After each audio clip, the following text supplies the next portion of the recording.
Hi there, welcome to Nomadic Diaries. We're the podcast that takes you on journeys through the lives of those who have already embraced the international lifestyles. Whether you're an expat, a digital nomad, or someone who's dreaming of those lifestyles, this is your passport to a world of insight. We dive deep into the hearts and minds of the overseas lifestyle professionals, the authors, and researchers. Join us in this fun adventure as we deconstruct all the elements of expat and nomadic lifestyles, one captivating story at a time. Hi, everybody, and welcome to Nomadic Diaries. It's my pleasure today to introduce you to our special guest, Steve Hoffman. Hi, Steve. Hi, Doreen. Thank you for having me. Thank you so much for agreeing to be on the show. Now, Steve is an author, tax preparer, and an amazing food writer. I've been reading some of your terrific descriptions and experiences around food. Thank you. And he has won lots and lots of multiple awards, including this was one that really popped for me, was the 2019 James Beard Award for distinguished writing. He's been published in Food and Wine, the Washington Post, etc. And this is the story, or Steve's diary, about his family's experience in living in the Languedoc, in a region in France. This is just such a great experience to be with another former expat at this point. Welcome. Thank you. Thank you, Doreen. You live on Turtle Lake in Shoreview in Minnesota, which sounds so idyllic. It's actually quite boring in a very pleasant way. We live on a wooded lot with a very minimalist, sort of Scandinavian minimalist house, quite modest. My wife is a artist photographer who's very interested in both sort of Japanese and Scandinavian minimalism. So I was sold about halfway down the driveway in the middle of an acre or 2 acres of woods, and she was sold when she walked in the front door and saw a lot of white walls and open spaces. Oh, lovely. That's lovely when you can both agree and you both get your corners, right? Exactly, correct. That's fabulous.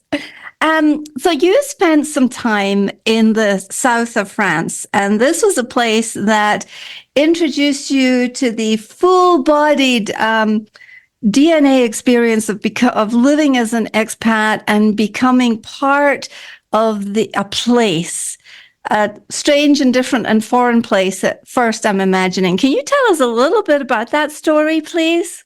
Absolutely. We, our two children went to, going way back, I was a French student for much of my schooling through college.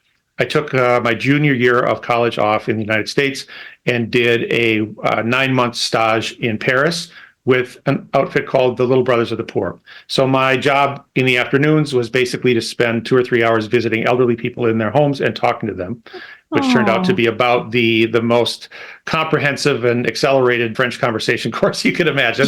So I early in my life, I had moved from being a French student to being a French speaker, and additionally really fell in love with the feeling of being in France, the fact that I could speak the language well, and that turned me to some extent into a little bit of a new person who was a bit more sophisticated and a bit more of a world citizen, a bit more intellectual than the person that I had been in suburban United States.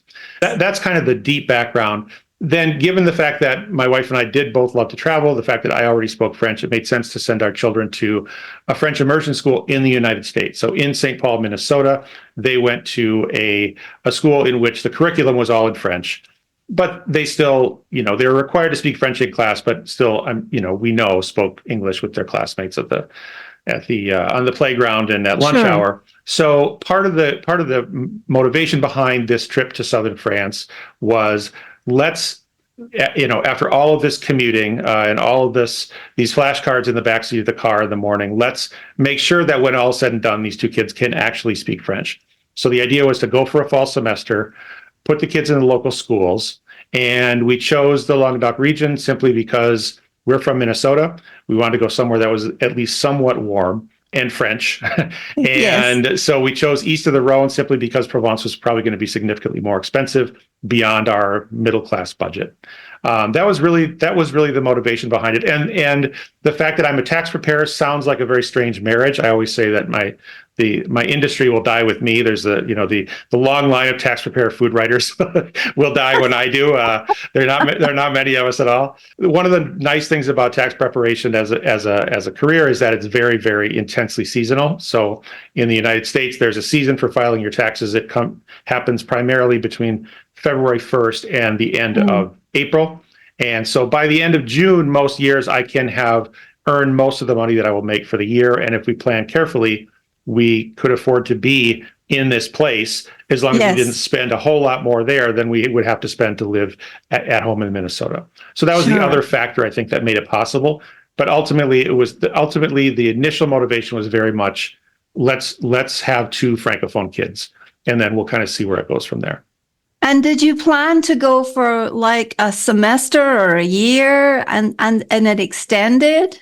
It was always intended to be an extended semester. So one semester we would arrive in late summer, we would leave in early January, and the kids would then resume their second semester of school for that school year back home. So it was going to be a one semester proposition with a little bit of time bookending that semester.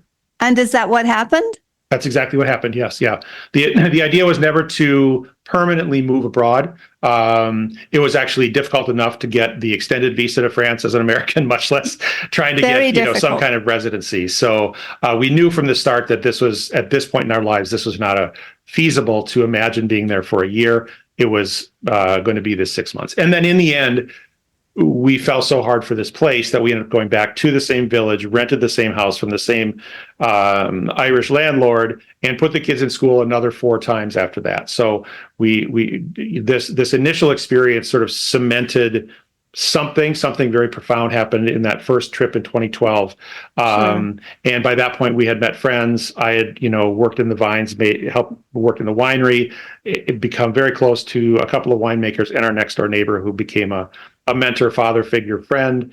So it really felt as if we left a part of us behind when we had to go. And it just seemed inevitable that there was something more that we need to work out in this part of the world. Wow. Well, you are a wonderful example of somebody who has managed to keep their home base and be somewhat nomadic or have a different home base. And we see quite a bit of that here in Mexico because we have, what they call snowbirds who come down from Minnesota and Canada and places like that. So it was really that kind of a snowbirding type of system you were on. Well, there's benefits. What are some of the benefits that you see that listeners would like, for anyone who's considering doing this type of lifestyle, what do you think were the major benefits? Well, I think there is something just simply about the variety of being in two places. Although I would say that I've spent a lot of time recently wrestling with what it means to feel you're a part of two places. It can be both rewarding in the sense of providing variety, providing something to look forward to when you're in one place, in terms of sort of managing the seasons, managing the times of year and the weather. Yes. On the other hand, it can feel rootless in an uncomfortable way. Part of having gone there for so long and then gone back to the same place over and over, that really taught us the value of staying put, of not traveling as going from one place to another, but traveling, quote unquote, really as a way of exploring place. Yes. And so to be so committed to two different places, both of which we love, one of which is much more romantic than the other, but the other feeling very much like home, is something that, again, we're struggling with and we don't have the answer. It's not that we're unhappy. It's just that it feels as if we haven't resolved this equation yet. So in November, we're doing a series only on repatriation. Fascinating. It's a fascinating topic. I would say we're doing one episode a day for 30 days. I would say that perhaps there might be, is it a guess to say there might be a little bit of lingering reverse culture shock within that?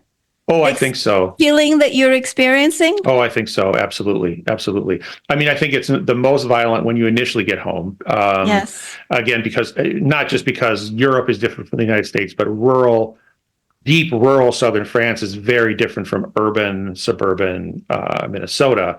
So there's that.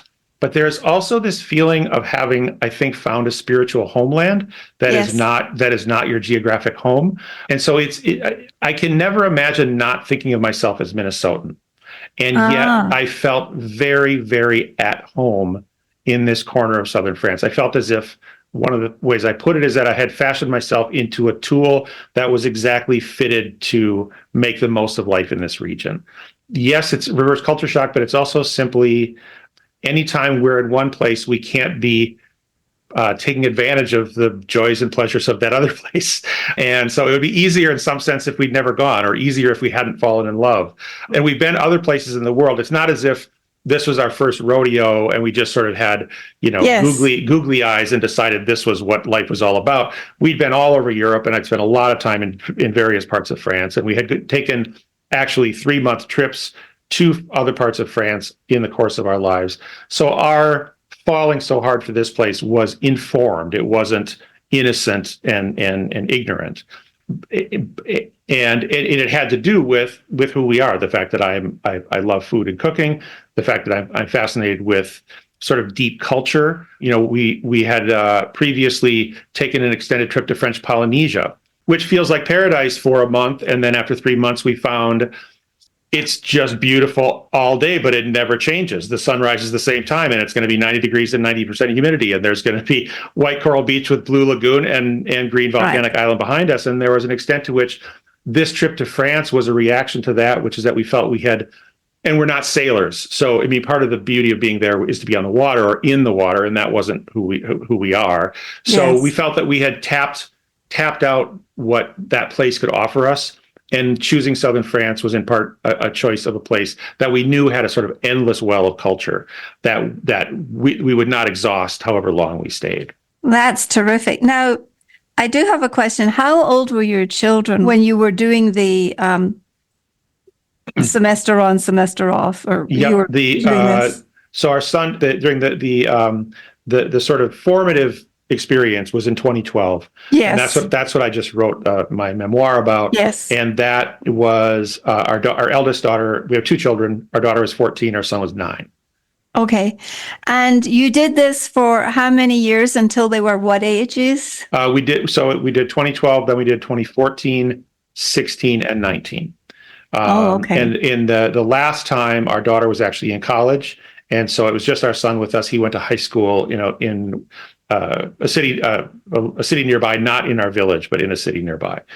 So our daughter went three times. Our son went 4 times. Do you feel like this has lasting impressions upon your children? Oh, absolutely. Absolutely. Can you speak more about that? Yes. I mean, I feel as if there was an extent to which at the time they felt as if we were imposing this on them. There was there's a certain amount of resistance to embracing the experience because it was not their experience. It was the parents' experience, being placed upon them. And so I think there was the time itself when they were resistant, but still very much soaking it all in. I feel then there was the immediate aftermath in which they didn't want to make much of it. And then now, with my son halfway through college, my daughter graduated from college, I feel as if it's almost like a stew. Like it took time to simmer, and now all the ingredients got balanced, and they both came back to us. My daughter loves to cook. Loves to travel. In fact, is just leaving Sicily right now for Paris with her boyfriend, probably soon to be or eventually to be husband. My son and I love to cook together. We are both interested in fermenting and spirits and kombucha, home liqueurs, and all of that. He's interested in deep diving into culture and not interested in the kind of travel that we sort of deliberately avoided, that sort of city hopping kind of one place to another. Touristing. Right. Exactly. Right. So we really feel as if, initially we were very concerned that we had asked too much of them and that this would actually be more traumatic than a growth experience. And I think we've wondered that over the years, but I would say more recently, we're very reassured that we seem to see that experience having instilled some courage in them about how to deal with uncomfortable Yes. episodes in your life, but Yes. also instilling in them some of our love so that as we now all mature together, we have these points of contact Yes. that are very, very, very rich and very fulfilling. Cooking together is one of the most beautiful things in my life, to cook for family, but also to cook with family. And the fact that I didn't somehow turn them off of that is one of the great reliefs of my late adulthood. I can imagine. Well, congratulations on that, because not everybody has that outcome from a TCK experience. For sure, for sure, for sure. And so that leads me to wonder about what did this make you want to do when you came back to the US and you completed this experience? Did it make you want to write about it and express it or share it? Or what was the impulse that you had? It's a great question. So I think there's two answers. There is the answer for me personally, and there's answer for my wife and me, my wife Mary Jo and me. For me personally, part of what happened during this experience is that I began to journal fairly intensively, just simply documenting what was happening to us during our time there. Which, for a tax preparer, and a guy who spent much of his career in real estate, it doesn't sound very natural. Except that this was very much a revisiting of an earlier version of myself, that young man in Paris who was studying French and ancient Greek and English literature. That all had to be put on a shelf during those busy middle years. This was a taking back up of that person. So it made a lot of sense, and I very much left feeling as if I had found a new track for myself in my life that was going to run parallel to, but also enrich the career, make enough money to pay all the bills life. Sure. So it was writing was very much what I came home wanting to do with myself. That was new, and that changed during that trip. With Mary Jo, it was similar. She was a photographer early, an amateur photographer earlier. Then her career she was actually an aerospace engineer for 15 years.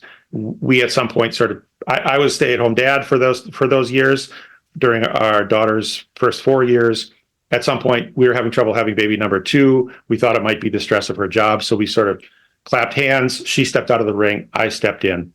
But during this trip to France in 2012, she then also went back and started a photography project, which is called Still. And it was to take one photograph every single day of nature found around her and post it to her blog. And she has done that every single day since January 1st of 2012, has never missed a day. And they're beautiful. I went and took a look there. I agree. It's absolutely beautiful. And part of the beauty that she discovered is the effect of dailiness, the effect of doing something every single day, that it turns beyond, it becomes less an obligation than a kind of mindfulness practice. And at some point, really, it became for her a way of living. And that's the answer. But there's something one step further, I would say, which is that those were very deliberate. At some point when we realized what we were doing, we called it practicing for retirement. And we knew we were 10 to 15 years away from quote unquote retirement. Now I would say we don't even really know what retirement means. We're not considering ourselves as about to enter into retirement in the classical sense of we're going to walk away from everything we didn't like about our lives previously. We're considering it sort of the third act of our lives, which will be an extension of the first two acts. At some point, it's sort of looking at each other and realizing, hey, we're building something interesting here, and this could be the thing that in 10 or 15 years would be what we do with that in that third act. Yeah. And I think there's something really important about that 10-year time frame.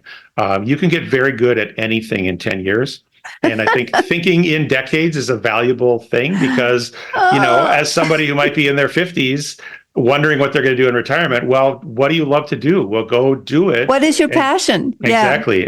What it doesn't have to be creative. It doesn't have to be a form of personal expression. But if it gives you purpose, if it's a deep purpose, then whatever that is, or if it's a craft of some kind that you don't even necessarily intend to share with the world, but it fills your well, then if you start now, in 10 years, you can be guaranteed to be good at that thing. And that can be the thing that enriches and enhances that third act. And as a tax preparer, I've just seen so many people believe that retirement was the answer, and they're just waiting on pins and needles. They just cannot wait for this stupid career to be done so that they can live out their destiny and their fulfilled third act. And they get there and they haven't practiced. They don't know what to do with themselves. Yes. I call it the Tucson syndrome. You know, they look around at their knobby-kneed golf buddies on hole 9 on week 3, and they're wondering, was this what this was really all about? Yes. I really felt that it was important. Well, I'm very grateful, I would say, that we had that moment of, oh, this is interesting. Yes. And this is fun, and we could do something really interesting with this, both separately and together, and then to take that seriously and pursue it for these last 10 years. I love that. I just love that. I have a theory, and my theory is when we left Saudi Arabia in 2011, that we were not retiring, we were rewiring. Oh, that's a great word. That's a great word. Because I think that, you're going to do something else with your meat suit, your body. So how are you going to rewire that? How is that going to look if you're not sitting behind a desk? You're going to rewire your people that you hang out with.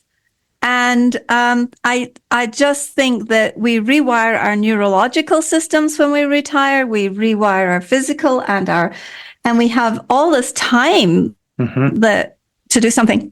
And you also made me laugh when you talk about decades. I think you just extended. A dream of mine was to do my podcast for 5 years. I think maybe now. Oh, no, yeah. Sorry about that, Doreen. Sorry. Yes, sorry. Yes, and I started at 69 years old. Oh my goodness.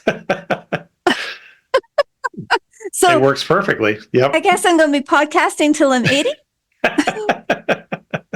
If you love it, yes, that's what you should do. Look what you just did. And you're good at it too. So, so the love is in getting to meet people like you.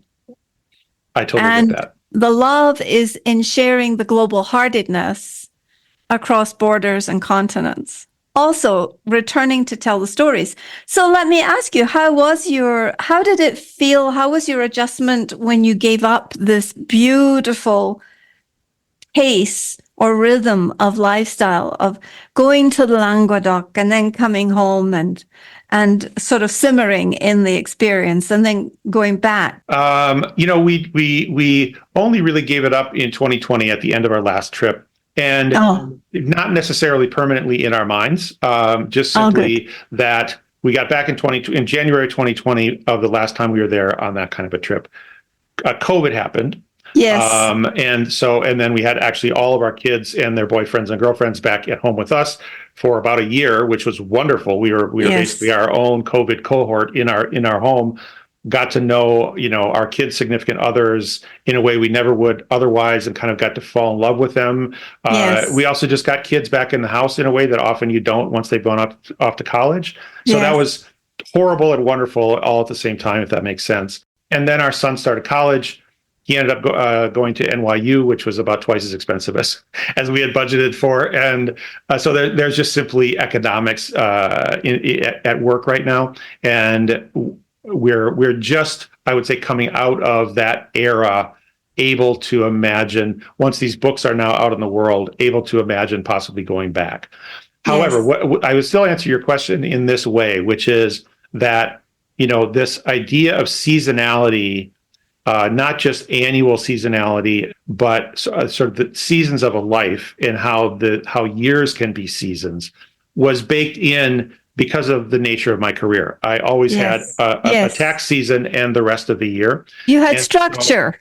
So always had that, right? Exactly. And really, one of the big lessons that we took out of this time in France was just simply a doubling down of the importance of those seasons. We look back as we were about to leave, and I write about this in the book, and realized that we couldn't remember what happened in July, August, September, October, and November, but we definitely remembered fig season and mushroom season and the grape harvest, and sea urchin season in November, and the hunting season. And it really taught me to think in terms of seasons and to think of there not being beginnings and endings, but really of there being a kind of slow revolution, a slow turning of your life from season to season. And maybe at some point you leave things behind permanently, but there is still a sort of a reassurance and a beauty, I think, in the idea of seeing life as simply unfolding, not Sure. necessarily as being a straight line that leaves things behind you.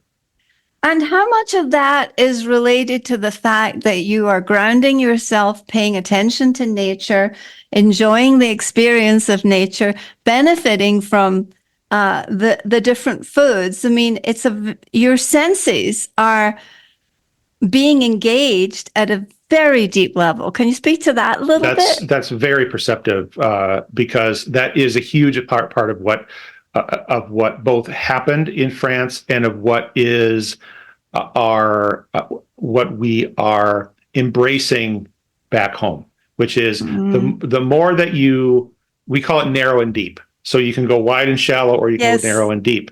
Yes. And narrow and deep in our mind is what happened in France.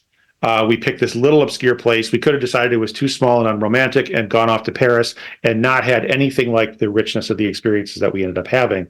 You need to trust that if you pick a place and you commit yourself to it and get to know it on its terms for a long time, there is always going to be richness and reward there. Your question is just beautiful, because that really is our consolation, and it's I would say the basis of how we think about living our lives, which is be in touch with a place, get to know it, let it in its seasons talk to you and let them guide you through the year. And that is going to provide, like you said, the most beautiful food that you'll eat will happen if you pay attention to seasons. But there is this sense of being in touch in a grounded way. Mary Jo calls it placefulness.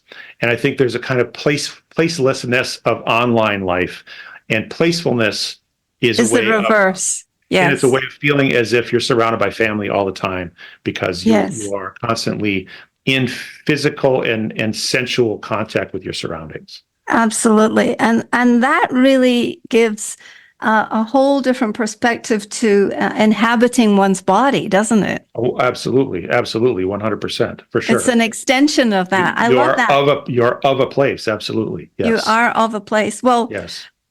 Yes, you're making me think about I need to be a little bit of a better student of San Miguel de Allende. But I feel like I am a student, and it's timing. It's not just the place and the seasons. I think there's also a relationship to the amount of time you're really taking it in. What do you think? For us, the two things have been, again, a connection to nature, trying just simply to answer the question, what are the things that surround us? Yeah. And often just coming up with those sort of dry seeming definitions are the beginnings. Those are the first toeholds into a place. Is this thing grows here, and often it grows there best or only there.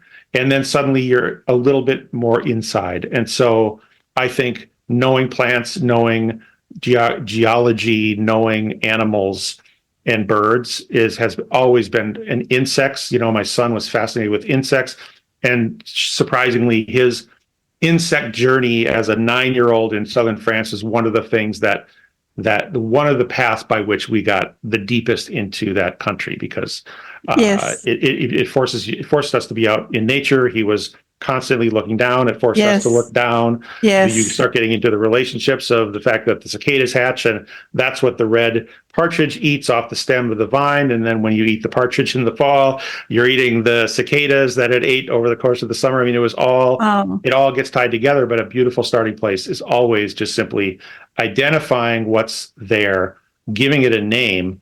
And I feel like that's the start of a deeper noticing that makes you feel really connected.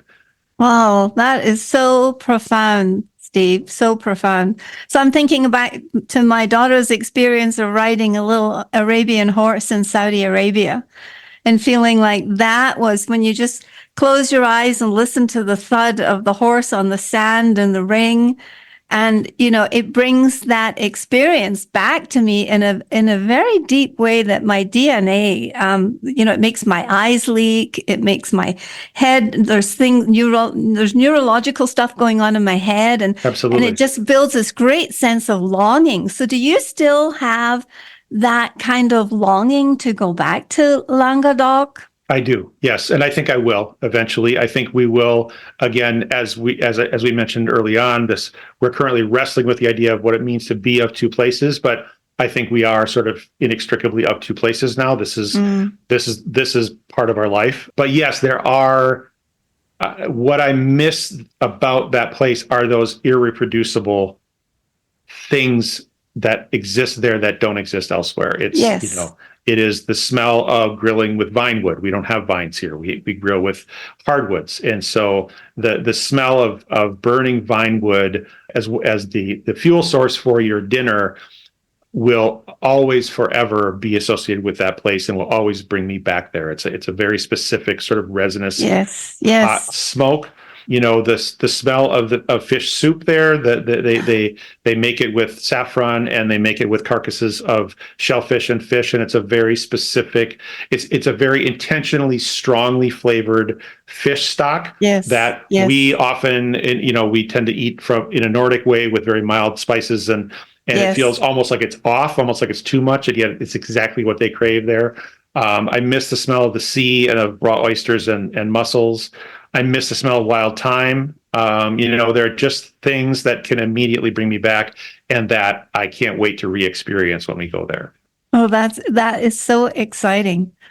And so, what would be your one piece of advice that you would give to people if they're considering designing a life like this and choosing a life like this? What is the one thing you would tell them? We've talked a lot about place, but another truism, I think, another undeniable element of this kind of a life is that you bring home with you. I think the fact that our children thrive there was in part due to the fact that we had a home life before we left, Yes. and that home life was their refuge to come back to. Yes. When this experience was occasionally a little bit too much, they still had something to come back to. And I feel as Yes. if Mary Jo and I we have a shared narrative about what our life is, and that narrative moves with us regardless of where we are. And so I would say that it's both important to participate deeply in the places where you go and where you live.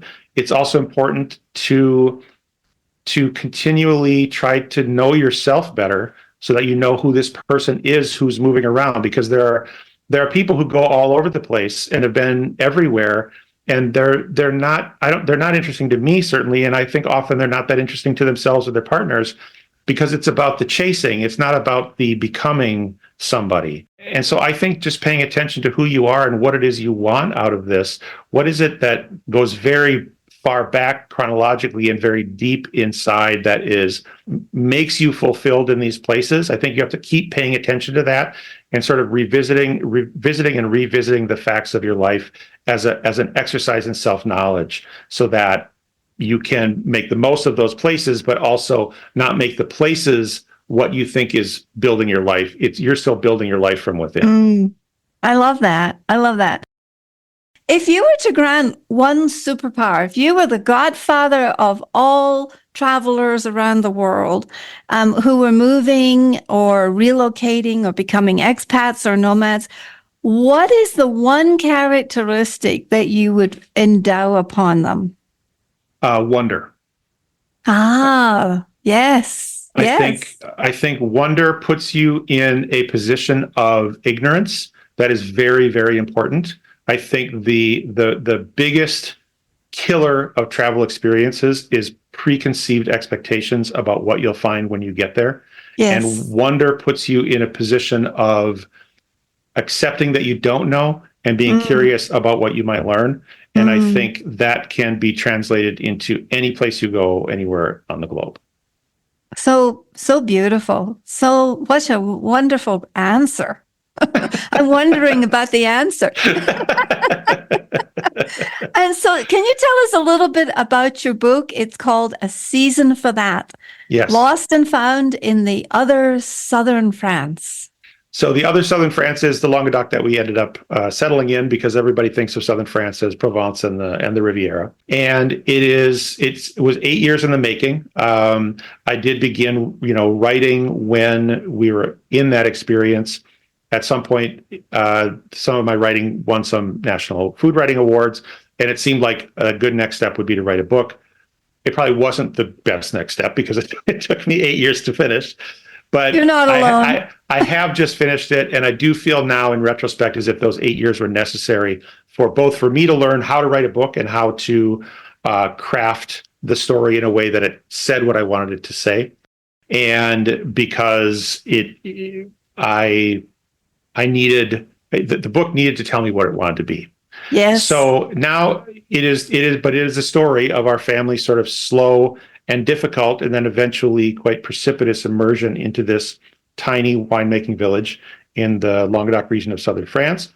And it tells the sort of parallel story of acceptance, I would say, which is my midlife. I was mid-40s during this experience, and there was a movement. Part of the reason that this time was so profound was not just that we became a part of a French village, but that I stepped into my adult authority in some sense. I found myself in some sense. And it was really being accepted by the people in this village who I so loved and admired, in some ways rubbed back off on me. And I found a measure of self-acceptance in the course of this experience that really changed me, and I think sort of catapulted me into the third phase of my life. So it tells those two stories that kind of twine and interact with each other over the course of the book, as well as telling the story about learning about Mediterranean food and cooking, learning about French wine and winemaking, and being a sort of agonized and struggling father of two children. Yes, two teenagers. Yeah. Which never goes away, right?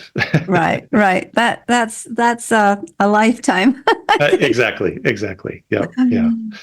And please tell us, your book is about to launch, which is so exciting. Congratulations and celebrations. Where will people be able to go find it? Really, it's available on Amazon anywhere in the world. In the United States, it will be available at almost any bigger retailer, but certainly in Europe and other, in North America, it will be available on Amazon. People don't always love Amazon, but the one thing about it is that it is ubiquitous. And so, Amazon.fr in France, you'll find this book and it can be shipped to you. So that's probably the first thing I would say. It is certainly going to be in some other bookstores in other parts of the world, but excellent. The easy answer is Amazon. Sure. Amazon is great for that reason. Right. Well, thank you so much in coming in to talk to us and to talk to the audience today. I mean, this is just fascinating. Is there any last thoughts that you're contemplating as we complete this conversation? I think that we talked about life as a sort of ongoing journey and an extension of itself in some sense. And that translates, like being aware of that translates into richer experiences when you're abroad or when you're at home, is self-knowledge and a sort of commitment to the fact that your life is a constant unfolding instead of the idea that you can escape your life. And I would say that if I had a final thought, it's just a sort of advocacy for committing to long relationships. That long friendships and in my case, a long marriage is part of the sort of foundation. It's the groundwork, I think, that holds me up and that makes those experiences meaningful, because they're the experiences that I'm having with you now that are in some sense the result of and were built by the experiences that same two people had 5 years ago and 10 years ago. And so I would just say, I think sometimes people can think of a long marriage as a burden and a bore. And I'm here to advocate for it as being one of the more exciting things, and certainly one of the more enriching elements of a long life, and specifically a long life moving around the world, because there's a connectedness to your own past that makes these experiences mean something rather than just simply being new things to look at. And on that very profound note, we give thanks for the time that we've spent together here. This has been wonderful. And all the information will be available for our readers and our listeners in the show notes. Thank you, listeners, for listening. And thank you most of all to Steve Hoffman for this wonderful conversation. Thank you, Doreen. I've absolutely loved it. It's been a delight.